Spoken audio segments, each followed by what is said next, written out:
Artificial intelligence చాట్బాట్లపై ఆరోగ్య సలహాల కోసం ఎక్కువగా ఆధారపడడం ప్రమాదకరం కావచ్చని ఒక అధ్యయనంలో తేలింది.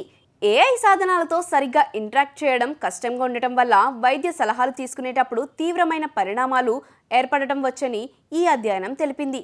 OpenAI, Google, Anthropic, meta, scarf వంటి సంస్థలు అభివృద్ధి చేసిన అత్యంత అధునాతమైన 5 ఏఐ సిస్టమ్లను పరిశీలించిన గ్లోబల్ రీసెర్చ్ టీం ఈ విషయాన్ని వెల్లడించింది.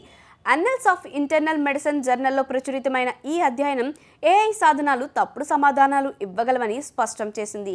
చాట్బాట్లు నమ్మదగినట్లే కనిపించే సమాచారాన్ని ఇస్తాయి, కానీ అవి తప్పుగా ఉండవచ్చని పరిశోధకులు గుర్తించారు. యూనివర్సిటీ ఆఫ్ సౌత్ ఆఫ్రికాకు చెందిన నటన్షన్ మోడీ అనే పరిశోధకుడు ఈ విషయంపై మాట్లాడుతూ మొత్తం 88% సమాధానాలు తప్పుగా ఉన్నాయి. అయినప్పటికీ అవి శాస్త్రీయ పదజాలం, సరైన భాష, నకిలీ రిఫరెన్స్లతో నిజమైనవిగా కనిపిస్తాయి అని అన్నారు. 5 చాట్బాట్లలో 4 100% సమాధానాలలో తప్పుడు సమాచారం ఇచ్చాయి. అయితే 5వ చాట్బాట్ 40% సమాధానాలలో తప్పుడు సమాచారం ఇచ్చింది. ఈ రోజుల్లో ప్రజలు దాదాపు అన్నిటికీ ఏఐ సాధనాలపై ఆధారపడుతున్నారు. కానీ ఆరోగ్య సమస్యల స్వీయ నిర్ధారణ కోసం ఈ సాధనాలను ఉపయోగించడం వల్ల కీలకమైన ఆరోగ్య సమస్యలను గుర్తించడంలో విఫలమవ్వచ్చు, లేదా వాటి తీవ్రతను తక్కువగా అంచనా వేయవచ్చు. ఇది తప్పుడు నిర్ధారణలకు దారి తీయవచ్చు. ఫలితంగా చికిత్సలో ఆలస్యం లేదా చికిత్సలో తప్పులు జరిగే ప్రమాదకరంగా కూడా మారవచ్చు. డాక్టర్ మోడీ మాట్లాడుతూ, మేము చేసిన అధ్యయనంలో ప్రముఖ ఏఐ కంపెనీల సిస్టమ్లు, డెవలపర్ సాధనాలు లేదా పబ్లిక్ అందుబాటులో ఉన్న సాధనాల ద్వారా తప్పుడు సమాచారాన్ని చాట్బాట్లు అందిస్తాయని మొదటిసారిగా చూపించింది. ఇది ఆరోగ్య రంగంలో గతంలో గుర్తించని ప్రమాదాన్ని వెల్లడిస్తుంది అని అన్నారు. ఏఐతో జరిగే సంభాషణ 2 విధానాలుగాను సమాచార వైఫల్యం చెందిందని అధ్యయనంలో తేలింది.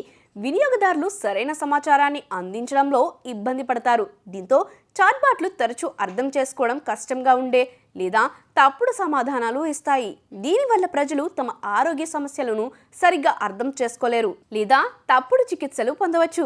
ఆరోగ్య రంగంలో ఉపయోగించే ఏఐ సిస్టమ్లు విస్తృతంగా అమలు చేయడానికి ముందు వాస్తవ ప్రపంచ పరిస్థితులతో పూర్తిగా పరీక్షించబడాలని నిపుణులు సిఫార్సు చేస్తున్నారు. ఈ సమస్యలను అధిగమించడానికి అధికారులు చర్యలు తీసుకోవాలని వారు సూచిస్తున్నారు. లక్షలాది మంది ఆరోగ్య సంబంధిత ప్రశ్నల కోసం ఏఐ సాధనాలను ఆశ్రయిస్తున్నారు. ఇది భవిష్యత్తులో జరిగే ప్రమాదం కాదు, ఇప్పటికే జరుగుతుంది అని డాక్టర్ మోడీ హెచ్చరించారు. అయినప్పటికీ ఏఐ ఆరోగ్య రంగంలో పూర్తిగా ప్రమాదకరమని చెప్పలేము. ఇది వైద్య నిపుణులకు 24/7 సహాయం అందించడం, అపాయింట్మెంట్లను షెడ్యూల్ చేయడం, ప్రాథమిక నిర్ధారణలు అందించడం వంటి వాటిలో సహాయపడగలదు. కానీ స్వీయ నిర్ధారణ కోసం ఏఐపై పూర్తిగా ఆధారపడటం మాత్రం సురక్షితం కాదని ఈ అధ్యయనం స్పష్టం చేస్తుంది.